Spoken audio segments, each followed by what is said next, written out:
We are entering into the second major stage, that is from 632 to 732 AD. This is the period when the church began to lose territory. The church has gained a lot of territory until then. Now they begin to lose a part of the territory. The Eastern Empire had peace for a while because the barbarian attack mainly affected the Western Europe, the Western Roman Empire. The East was able to resist it, and the barbarians, though tried, they withdrew. However, some 50 years after the Western Empire fell, the Eastern Empire started having troubles. These troubles mainly came from Germany. For example, the tribes from Germany, they just crossed into the Eastern Empire from the north. And these German tribes were successfully resisted by the Eastern Empire. However, another 50 years passed peacefully, but the Persians began to attack the empire. In a terrible battle in Nineveh, 720 AD, the Persian army was totally annihilated by Emperor Heraclius. So that victory lasted for a while. So frequently different neighboring countries begin to attack the Roman Empire. The Western Roman Empire is gone completely. Basically they are defeated and they are gone. The Eastern Empire withstood all these attacks. But how long? That was a question, The Western Empire was destroyed by German tribes, but after some 100 years, the attack again came from the Indo-Aryan people, who basically occupied Germany. Eastern Empire resisted them and escaped definitely with a great difficulty. The power of the Eastern Empire began to slowly come down. The enemies were many. The defendant was just one. So that became a problem. Around 570, Muhammad was born. He was a descendant of Ishmael. He was born in Mecca of Arabia. He began his life as a shepherd boy, later became a businessman, and he traveled to many countries, especially in those Middle Eastern areas. He came in contact with the Jew and Christians. Some of their ideas influenced him. He listened to some of the Christian and Jewish readings, their teachings. He liked, some of those ideas, but he never accepted them fully. But he wanted to retire from his business, and he wanted to go into meditation and, more of a spiritual life. There he claimed to have the angel Gabriel appear to him. The result of this appearance was the birth of Islam.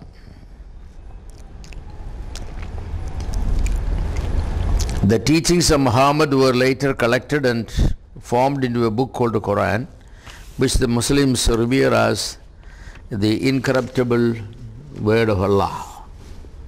The followers of Islam are called the Muslims. Their basic teaching is Allah is great and Muhammad is his prophet. That's what they basically say. Allah is the true God and Muhammad is his true prophet. He went back to Mecca, his own place, and tried to influence the people there, but they rejected his teaching and actually persecuted him. So he ran away from Mecca to Medina. It took about a month to reach there. So as a memorial for that one, they are fasting for 30 days and all, even today. The opposition became strong, and Muhammad, with a few followers, he was able to escape to Medina in 622. This flight the Muslims called Hegira, H-E-G-I-R-A, Hegira. The people of Medina accepted Muhammad and his teachings. With the help of his converts, in 10 years' time, he, basically made himself the master of Arabia. It's amazing how in such a short time of 10 years, this Muhammad was able to basically be the leader of the whole Arabia. The Arabians were many nomadic tribes.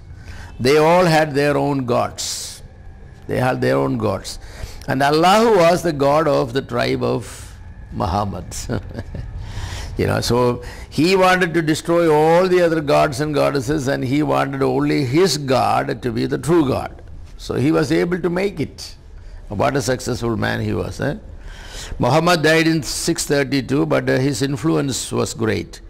In the next 100 years, his followers conquered Persia, all Arabia, and they penetrated to India. They overran the imperial provinces of Asia Minor, twice besieged Constantinople, but they could not keep it, took away provinces of Syria, Palestine, Egypt, and North Africa. You think of that, what a great success. Whatever we say wrong about Muhammad, one thing is true, he was a great leader. He can organize people and he can inspire people for a cause, whether the cause is good or bad. He was able to. So in a short time of 10 years, from Makkah he ran away. Just a handful of followers with him. But in Medina, in a very short time, he was able to convince the whole people of Medina and then all the nearby Arab groups, and he became their leader. They are almost their savior. The Arabs kept on fighting, and in 711 to 718, they crossed the Strait of Gibraltar and conquered parts of Spain. You think of that, going all the way from Middle East to, Spain. Basically, they were to get the whole Spain. God in his providence has stopped. Otherwise, basically the whole Europe would have been Muslims. But God stopped it. The farther from Spain, crossing the Pyrenees and went all the way to Gaul, which was under the Franks for 200 years. The Islamic emblem of the crescent was now flying all across Arabian, Asia Minor, Europe, Africa and Asia. A very continent basically was, the crescent was, flag was, flying. You think of that, the success of the man. What attracted people to Islam? Not the teachings, not the teaching. These people were, the Arabs didn't have a leader actually. They were nomadic people, they were pirates and all that. They didn't have a leader. In Muhammad they saw a savior, and he could influence them about the story of Gabriel appearing and Allah sending this and that and all those story. These were uneducated people and they were big fighters. The children of Ishmael, the Lord said that you will live by your sword, with your sword. So they knew how to handle the sword, and their religion spread by sword, and they used it. The people of the conquered places had no choice but to convert to Islam. Once the Islamic religion converted to capture a place, country or city, whatever it is, they have no option but either to die or to become an Islam. That's always their way. Even to this day, that's their way. If you happen to go to Islamic countries, they will give you 5 years to study Quran and become a Muslim. If you are not convinced, you can leave the place. Now most of them permit you to leave the place. If not, your life is in danger. In 496, the king of the Franks, that is Clovis, was converted to Christianity. Now to resist the Islam, the Franks came forward.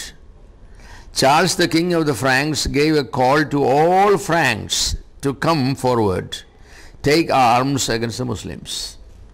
A great Christian army under the command of Charles met the countless Muslim host in the plain of Tours in the year 732. That was a big battle, The Islamic army and the want to call it the Christian army. Yes, the Christian army were face to face. For 7 days, the two armies faced each other without fighting. Neither side dared to begin the attack. Everybody was scared because both army was very large. At last, on a Saturday in October, the battle was formed. The Arabs were not defeated by anybody until now. They have never tasted defeat. So it is an army that has never tasted defeat, so they are now fighting. So they were all encouraged and they were all spirited because they said that Allah has given us victory so far. So this battle is very key. If we win this battle, that means the whole Europe is under us. So they fought with all their energy. Yes, they fought with all their energy. However, it was not easy to defeat the Frankish army. They were tough people. When night fell, both sides returned to their tents, extremely tired. Literally, heaps of dead people were there. So, tens of thousands of people on both sides were killed. The next morning, again the battle was to be taken up. And those days they didn't have bombs and guns and all that like this. So, it was face-to-face sword fight and, spears and all that sort of fight, So, it's a face-to-face fight. But the Charles got news that the Arabs are having ambush, So, early morning he got up and he sent groups of soldiers to go and find out where these people are hiding. The interesting thing is they searched for parties, they could not find a single Arab soldier anywhere. Anywhere. Instead they got a lot of, loot basically. All they could find were piles and piles of treasures left behind. The Arabs withdrew to Spain. They decided they don't want to fight because they were convinced they will lose it. So actually who won? Neither one. If the Arabs were defeated, it would have been a different story. But they lost some army, the Franks also lost some army, so they just withdrew back. They were looking for another opportunity maybe to come with a greater army. That's the fear, the fierce German Franks saved Western Europe of Christianity, Tours was now the end of Islam empire. They came all the way up to there. The title Martel, M-A-R-T-L, Martel was given to Charles. So she is called Charles Martel. Martel means hammer, or Charles the hammer, just like hitting with the hammer he has hit. So history says that the Muslim army, the Arabs found that they were not fighting against human beings, but they were fighting against a very strong concrete wall. The Frank army was very strong and very fierce. But it is again in the providence of God, maybe the Lord did not allow the battle to continue. Both sides may have been defeated, but probably the Arabs were completely wiped out. If that was the case, but it didn't happen. So those people, they again withdrew back. So the Islamic conquest has done much damage to Christianity, very much damage. So even though Islam was stopped further spread, they have already weakened the church. One area of great loss was the mission field. Christianity lost the mission field. Most of the mission work was done, in the areas that were basically the Arabs. That's where the Christians will go and do the work. The whole Persia became Islamic. So no more possibility there. And Europe was now surrounded by Arabs or heathen nations which are against Christianity. So the church has found that the growth of the church is greatly hindered. Because church grew by missions. Christianity never advanced by war, Christianity fought war only to conserve what they have won through, mission work. Christianity never advanced, never conquered areas by war. It's Islam which conquered areas by war, but Christianity never. So, but now Christianity does not have much places to go and do, mission work. Therefore, the growth of Christianity was very much hindered. So that was one of the great consequences that we have paid for that war. The church itself is sadly torn. Syria, Palestine, Egypt, North Africa were taken away from Christians by the Arabs. All those places were taken away. Not in this war, but so those who were the strongholds of Christianity, but now they became the strongholds of Islam. Spain was a Christian land, but most of the Spain was lost. Not the whole Spain was lost. So Islam has made great advancement. One of the reasons why Islam advanced like this is because of the superstitious beliefs that were among Christians. For example, Trinity, most of the Christians believed that the Trinity was Joseph, Mary and Jesus Christ. Those days. There was no teaching of the Word of God. So, Muslims will go and ask, they will have, some of them had the pictures of the Holy Family. This is the Trinity. Who is the Father? Joseph. The Son and Mother. And so, it was very, very easy for the Muslims to convince some people that this cannot be God. Joseph and Mary cannot be God, And so that was, of course, most of the convictions came by the sword. So they will take it and burn it and convert people. Palestine, the cradle of Christianity, is lost to Islam. Jerusalem, the holy city, is lost. It became in the hands of them. Bethlehem, where the great scholar Jerome was, that was lost to Islam. Antioch in Syria is taken away. Alexandria in Egypt, a great Christian center, was taken away. Men like Clement, Origen, Athanasius, they were all in Carthage, North Africa. They were all taken away by Muslims. So basically speaking, Christians lost, a whole lot of territory to Islam. Whole lot of territory to Islam. Isn't it sad that the truth failed? The reason is because truth was not held truthfully. When truth is not held truthfully, it's worse than lie. That's the way it is. You believe in Trinity, but explain Trinity as Joseph, Mary and Jesus. What Trinity is that? So all that sorts of, idol worship was there all the way. And Christianity with the Constantine, it was just paganism baptized, therefore there was no genuineness of Christianity. Actually, those people didn't care whether they were in Islam or in Christianity, many of them. For them, survival, that's all. It does not matter. They were not religious people necessarily. They became more religious when Islam came, because Islam required them by their law to pray 5 times. Christianity did not require them to pray 5 times, whenever you want. So actually they became more devoted people only after Islam came. So this is a problem. That's happening even now. It's very difficult to convert an Orthodox Christian to any other religion. Very difficult.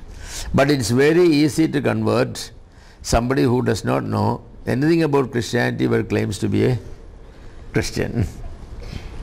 Very easy, because they don't know anything. You ask them, why are you a Christian? I don't know. I'm born one like that.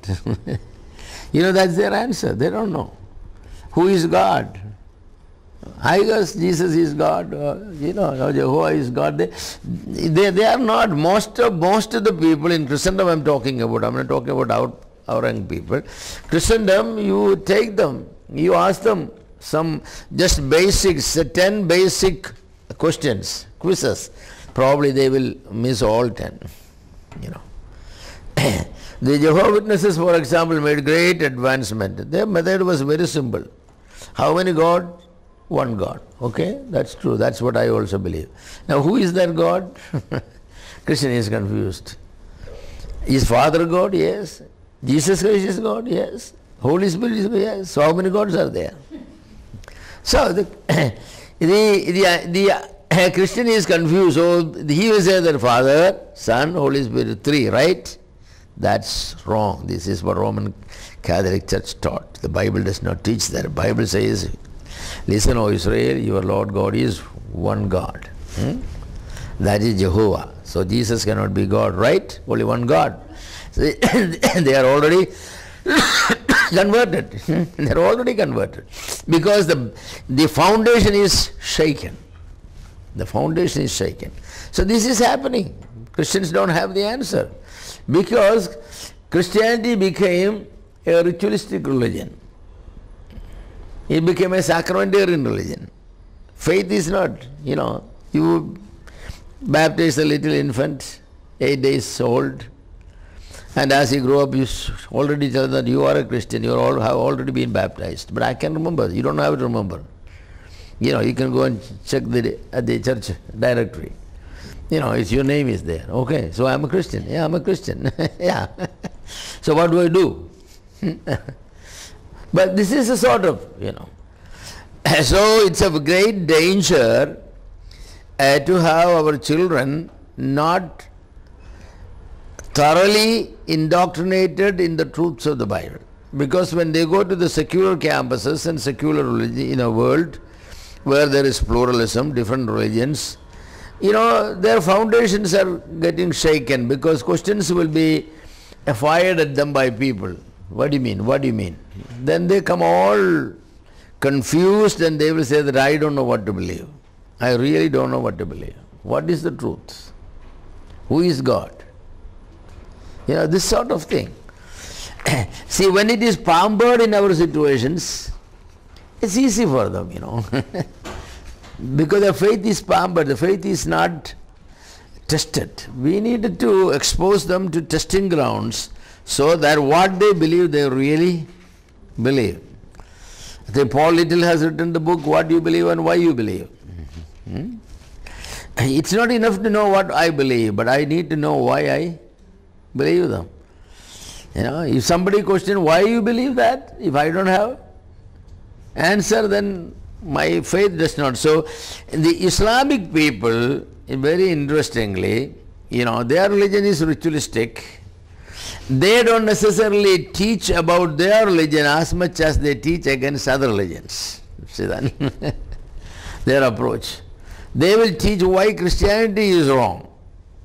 Because even if he does not become a good Muslim, he will not move to Christianity because from childhood on he has been taught to know that Christianity is wrong, Bible is corrupted, therefore he will never turn to this one. Of course, a Muslim will not become a Hindu because idol worship and all those things. So they know that only place the Muslim can go is Christian. He will never become a Jew because he cannot never become a Jew as such. So he will not go there. So there is a traditional hatred there, so they won't. So against Christianity they do that. They have very well brainwashed their children to know that never touch Bible. If you happen to touch Bible, you go take soap, wash your hand, and then only you will come. Because you have touched a corrupted book. The true book is only Quran, not the Bible. So this very little children, is taught. But that's not the way we teach our children. We don't teach anything. That's the problem. We don't teach necessarily. We only teach them like catechism, Who is God? Da, da, da, da. How many gods? Da, da, da, da. That's where we start, but we need to go further. So what happened when Islam, they came almost after 700 years after Christianity came, 600 some years after Christianity came, but so easily they have conquered Christians. The true religion was swallowed up by the false religion. Isn't that sad? It's very, very sad. So Palestine, the cradle of Christianity, that's where you expected to have some resistance, some intellectual resistance. But in neither intellectually nor physically, mentally, there was no resistance. The whole Palestine, they got it. What are we going to do? What are we going to do? Syria and Palestine and Egypt to this day remain Islamic. Christian missions in all those lands are basically closed down forever. Even in Egypt, though there is a Coptic church, I don't know what percentage of Egyptians are Christians, maybe a very minority like in India, they cannot do very much at all. In North Africa, the church remained for hundreds of years in total desolation. Only for the past 100 plus years, Christian testimony is reintroduced through colonization. The British and the other Christian countries, they begin to move to all over the world for their business enterprises. And when they have gone, of course, they had the power also. So these, people were put under control. And then in North Africa and other places, Christianity was reintroduced. Now the struggle is going on, like Nigeria, for example. The northern part of Nigeria is all Muslims and southern part is Christian. They are killing each other. Christians, of course, are not necessarily killers and therefore they are suffering. The colonization is the only thing that brought back this. So today, even today Africa is open for mission work, but where Islam is still remaining, not much work could be done. It took some 800 years to retake Spanish world. In 1492, crescent was replaced by cross in Spain. However, we must admit that the salt of Christianity in that part of Europe, which was under Islam for a while, has lost its, its saltiness. Christianity, you go to Europe, it's true, they have recaptured it, for namesake. But Christianity is really lost. The real Christianity is lost. You go and count the born-again Christians, they are basically none. Though it's a Roman Catholic Church and all that has come back. Eastern Europe became very formal, and lost all interest in true Christianity. Church was trodden down under the feet of Islam. So that is through the 700s, it's really bad, really bad. Islam has completely wiped out Christianity in a large area. Just one person, Muhammad, was born. He had no acceptance among his own tribal people, but yet he ran away for life, and in a short time he came back and he got the whole Palestine and in a lot of other places all around. So what we will say that today a lot of Americans, blacks in America, blacks are being converted to Islam. It's not because of the Islamic faith or anything, because of the racial hatred that exists still between the blacks and the white. Therefore the blacks doesn't want the God of the white people. That's what they say, that they don't want the God of the white people. Christ is a white God for them, so they wanted to move, but not everybody, but those who become Muslim, they say that in Islam they get better treatment, but I don't know whether that's true. It may be true, false Christianity always practiced, discriminations, definitely. Only true Christianity can love everybody equally. Yes. So that problem is there. We face that problem in India also, in any other country. You go to any other country. I don't know there is any country in the world where, this sort of linguistic or racial, that sort of discrimination is not there. But the good thing is a lot of blacks who become Muslims in America are returning to Christian fold, because they have found that the grass was not that green on the other side of the fence. They thought that it was, but it was not. The Muslims are killing the Muslims now everywhere, in every country, whether it is Pakistan, whether it is Iraq, whether it is Syria, whether it is Lebanon. You go to any places, the Muslims are killing Muslims. The extremists, Well, that's the price they are paying, because, Their religion advanced through with the help of sword, so their religion has to suffer also by the help of sword. Now the Europe, we come back to the Roman Empire, you know. The German tribes, there was a German tribe known as the Lombards.